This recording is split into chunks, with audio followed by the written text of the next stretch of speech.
Hello everyone, welcome to the video lecture series on Chemical Engineering Thermodynamics 1.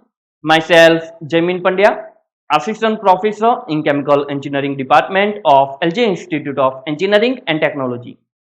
In this video lecture, I will introduce to the Chemical Engineering Thermodynamics 1 and give you a brief overview on Chemical Engineering Thermodynamics 1. But before start the overview, it is necessary to understand meaning of thermodynamics.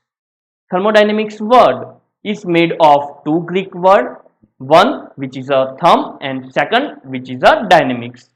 Therm which means heat and dynamic which means power. So thermodynamics is a branch of science which explains how the heat is converted into the power. Now let's start the overview of Chemical Engineering Thermodynamics 1. In this overview, we'll talk about various four laws of thermodynamics. Then we'll talk about scope of thermodynamics and limitation of thermodynamics. So let's start with zeroth law of thermodynamics. Zeroth law of thermodynamics states that if body A is thermally equilibrium with body B and body B is thermally equilibrium with body C, then body A and body C are in thermally equilibrium. Thermally equilibrium is a state of system in which temperature is a constant throughout the system. With help of zeroth law of thermodynamics, can measure temperature of any substance. Temperature is a measurement of hotness and coldness of any substance. With help of zeroth law of thermodynamics, can develop concept of temperature and thermometer. Now let's talk about first law of thermodynamics. First law of thermodynamics is also known as a law of energy conservation. First law of thermodynamics states that energy cannot be created or nor be destroyed. It may be converted one form to another form, which means energy of universe is a constant. That's why it's also known as a law of energy conservation. To understand this, let's take one example. Let's take a boiler in which there is a coal. Coal has some chemical potential energy. Coal use their chemical potential energy and fire up with help of ignition and oxygen. When the coal is fired up, coal use their chemical potential energy and converted into the heat energy. Boiler in which there is a water use their heat and converted into the steam. When steam is passed through the turbine, this heat energy is converted into the mechanical energy. When the turbine is connected with generator, then mechanical energy is converted into the electrical energy. So we cannot create energy or destroy energy. We can only convert energy from one form to another form. So this is the first law of thermodynamics. First law of thermodynamics states that energy of universe is a constant. We cannot create energy or destroy energy. We can only convert energy from one form to another form. Now let's talk about first law of thermodynamics for various processes. First law of thermodynamics for a cyclic process, first law of thermodynamics for non-flow process, and first law of thermodynamics for flow process. Cyclic process, which means a process which has same initial point and same final point, then that type of process is known as a cyclic process. A process that can exchange only energy with surrounding, then that type of process is known as a non-flow process. Non-flow process is also known as a closed system. Now let's talk about flow process. A process that can exchange energy as well as mass with surrounding, then that type of process is known as a flow process. Flow process is also known as a open system. So we will apply first law of thermodynamics to the cyclic process, non-flow process and flow process and derive equation for the same. Now let's talk about second law of thermodynamics. There are various statements of second law of thermodynamics. First statement of second law of thermodynamics is heat cannot pass itself from cold body to hot body, which means heat cannot pass from lower temperature body to higher temperature body by itself. Heat is always passed from hot temperature body to lower temperature body or hot temperature body to cold temperature body. So heat cannot pass by itself from lower temperature body to higher temperature body. Heat is always passed from higher temperature body to lower temperature body. Second statement of second law of thermodynamics is a Kelvin-Planck statement. Kelvin-Planck statement states that it is impossible to construct heat engine that give 100% efficiency. Heat engine is a device that convert heat into the work.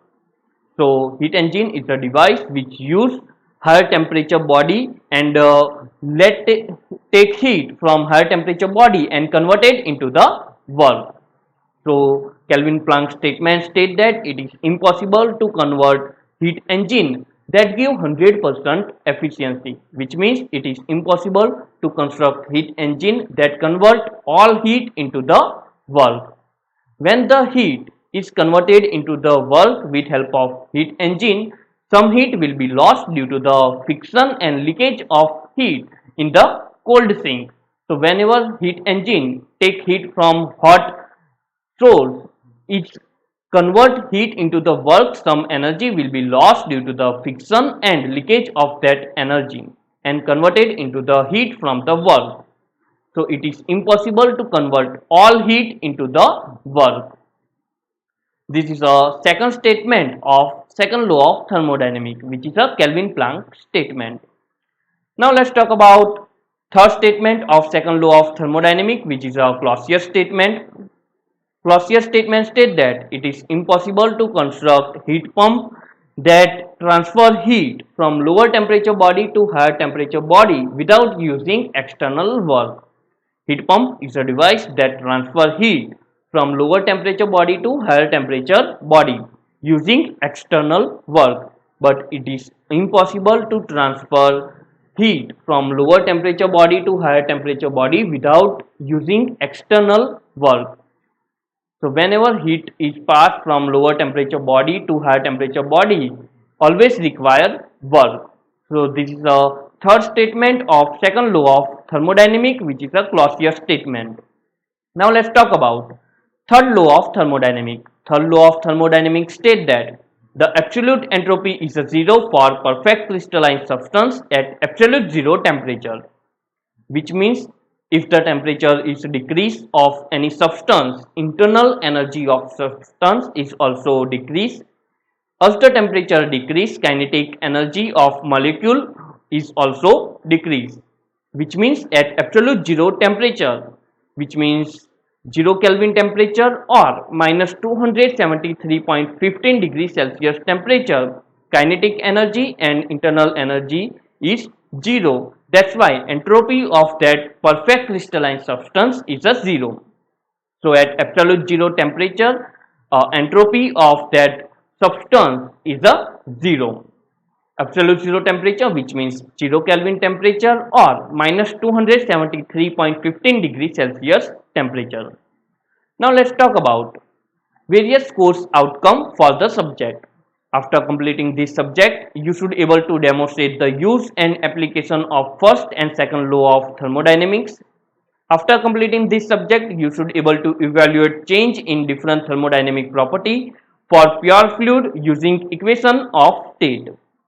After completing this subject, you should able to apply mass and energy balance for closed system and open system. After completing this subject, you should able to apply thermodynamic principle to the analysis of chemical process and various chemical equipment such as a compressor, turbine, heat pump, heat engine, distillation column, liquid extraction column and reactor. Now let's talk about various scope of thermodynamics. With help of thermodynamics, can calculate minimum amount of work that can be obtained from heat or heat engine. With help of thermodynamics, can calculate optimum condition for the reaction such as optimum temperature, optimum pressure and optimum concentration. With help of thermodynamics, can select various solvent for separation processes such as distillation, liquid extraction, azeotropic distillation and extractive distillation. So can select various solvent for separation processes with help of thermodynamics. With help of thermodynamics can predict any reaction is possible or not. For example, there is a one reaction A plus B gives C. Now we want to know this reaction is possible or not. With help of thermodynamics can calculate Gibbs free energy. From value of Gibbs free energy can predict this reaction or any reaction is possible or not. If the value of Gibbs free energy is a negative, then reaction is possible. If the value of Gibbs free energy is a positive, then reaction is not possible. With help of thermodynamics can calculate amount of heat transfer from one body to another body. So with help of thermodynamics can calculate amount of body which transfer from one body to another body using various equations of thermodynamics. Now let's talk about various limitations of thermodynamics. With help of thermodynamics can predict any reaction is possible or not, but we cannot predict rate of that reaction, which means we cannot predict speed of reaction. If we want to know about rate of reaction and speed of reaction, we have to study chemical reaction engineering. With help of thermodynamics can calculate amount of energy that may be transferred from one body to another body, but we cannot calculate rate of that heat transfer from one body to another body. So this is a limitation of thermodynamics. We cannot find out rate of reaction and rate of heat transfer. There is also other limitation of thermodynamics, which is thermodynamics cannot predict whether the specific change will be take place in reasonable period of time or not. Thermodynamics can predict minimum amount of work, but that cannot predict actual work that can be obtained from the heat engine or heat pump. So these four are limitation of thermodynamics. I am completing my lecture here. Thank you.